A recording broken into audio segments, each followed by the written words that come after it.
Isang mapagpalang araw sa lahat ng tagapakinig sa ating programa. Muli po tayo nagbabalik upang magbahagi ng kwentong kapupulutan ng aral ng ating mga listeners.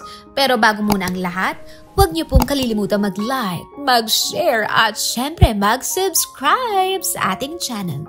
For those of you na gusto namang magpa-shoutout, huwag po ninyong kalilimutang mag-comment ng taong inyong gustong ipa-shoutout sa dulo ng ating kwentong ibabahagi ngayong araw na ito. At ito na po ang ating kwento. Ako nga po pala ay itago nyo na lang sa pangalang Roy. Isang simpleng ama na gusto lang buuin ang pamilya ko noon. Pero hindi ko inaasahan na sa isang undas lamang ay magbabago ang lahat. Noong October 31, umuwi ang asawa ko sa kanila para daw dalawin yung yumaong lolo niya. Naiintindihan ko dahil parte yon ng tradisyon. Pero lumipas ang November 1, 2, 3, and so on and so forth. Hindi na siya bumalik. Tumawag ako at hindi naman iyon sinasagot. Nag-text ako. Wala rin akong narinig na sagot mula sa kanya. Hanggang sa isang gabi, may tumawag sa akin. Kapatid iyon ng asawa ko. Roy, may gusto lang akong sabihin. Huwag ka sanang magalit. Doon ko nalaman na bumalik pala ang aking asawa sa ex niya. At hindi lang basta bumalik. Dala-dala pa ang anak namin. Masakit. Para akong sinaksak pero pinawi ko yung anak namin sa kanya. Pamilya naming binuo ng ilang taon, isang undas lang palang katapat. Lumipas ang buwan. Unti-unti akong natutong tumanggap hanggang sa may nakilala ko. Itago natin siya sa pangalang Jessa. Meron din po siyang anak at kagaya ko, biktima rin ng iniwang pagmamahal. Nagkaintindihan kami, naging magkaibigan, hanggang naging magkaasawa. Tama po kayo nang narinig. Magkaasawa ang term na ginamit ko. Akala ko, second chance na namin ito pareho. Akala ko, dito ko na mararamdaman ang buo at totoong pamilya. At oo, mahal na mahal niya ang anak ko nung una. Pinapasok sa school, binibilhan niya ng laruan at palaging may lambing at yakap. Pero habang tumatagal nagsimula ang pagbabago. Lumalamig na siya. Nagagalit kahit maliit na bagay lamang.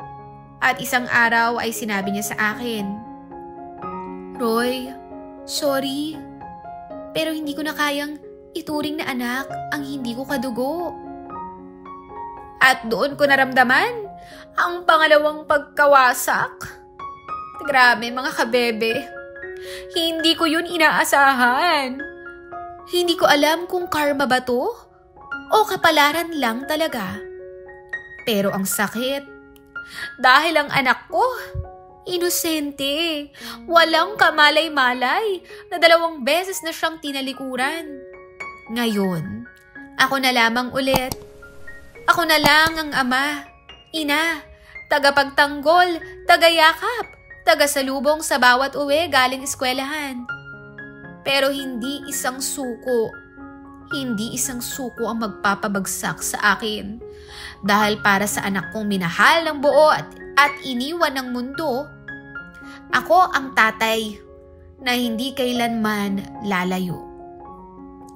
Makalipas ang ilang buwan mga kabebe, tinanggap ko na lamang na hindi na kami babalikan ng dati kong asawa. Ang pinakamasakit ay hindi man lang niya naisip kung anong epekto noon sa aming anak. Sa bawat gabi ay tinatanong ng anak ko, Papa, kailan uuwi si Mama? Wala po akong maisagot. Tinitignan ko na lamang siya habang pinipigilan ang aking luha. Ang batang walang muwang, siya pa ang iniwan. Akala ko, yung bagong asawa ko, na itago na lang po natin sa pangalang Jessa, ang magiging panibagong simula. Naramdaman ko rin naman yung effort niya nung una, pero unti-unting nawala iyon. Mula sa anak ko rin yan. Naging anak mo kasi yan. Hanggang sa dumating ang gabing iyon. Pipili ka, Roy. Ako o ang anak mo? Pinapapili ako ng taong mahal ko?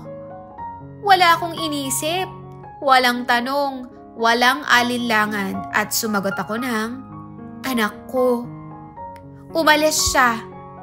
Isa na namang babae ang tinalikuran kami.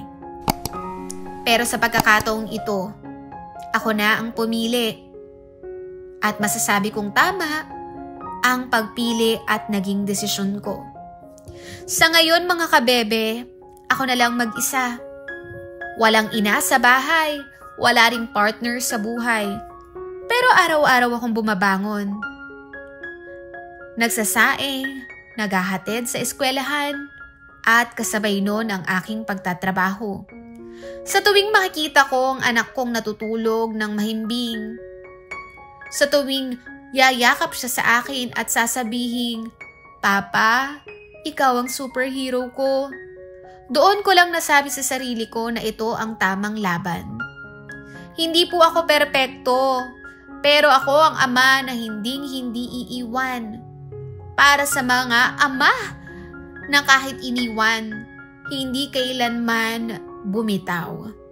Mga kabebe, akala ko'y sapat na ang pagiging ama ko.